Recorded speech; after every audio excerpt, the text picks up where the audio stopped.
আসসালামু আলাইকুম দর্শক, আমি ডাক্তার মোহাম্মদ আসাদুজ্জামান লিটন, সহকারী অধ্যাপক, নাক কান ও গলা বিভাগ, টাঙ্গাইল মেডিকেল কলেজ হাসপাতাল, টাঙ্গাইল। আপনারা দেখতে পাচ্ছেন আমার একজন শিশু রোগীর কানে একটি ফরেন বডি গিয়েছে। নাকে, কানে বা গলায় যদি বাইরের কোনো কিছু গিয়ে আটকে থাকে তাহলে আমরা সেটিকে ফরেন বডি বলে থাকি।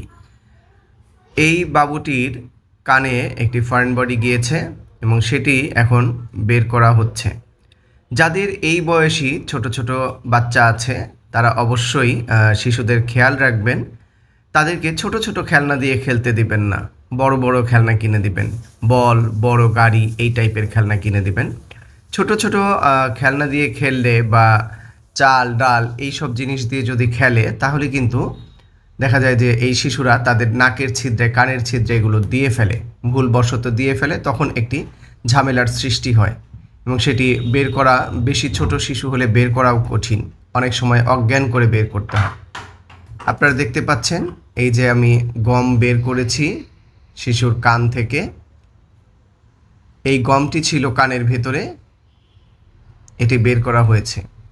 শিশুদেরকে অবশ্যই সতর্কতার সাথে রাখবেন। কোনো ছোট ছোট খেলনা দিয়ে বা শস্য দানা দিয়ে তাদেরকে খেলতে দিবেন না। অনেক ক্ষেত্রেই শিশুরা এগুলা নাকে, কানে দিয়ে ফেলে,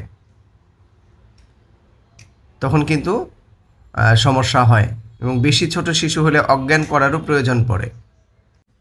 সবাই এই বিষয়ে সতর্ক থাকবেন। সবাই ভালো থাকবেন। ভিডিওটি দেখার জন্য অনেক অনেক ধন্যবাদ এবং অবশ্যই শিশুদেরকে ছোট ছোট জিনিস নিয়ে খেলতে দিবেন না, যেটি সে কানের ভিতরে বা নাকের ভিতরে প্রবেশ করাতে পারে।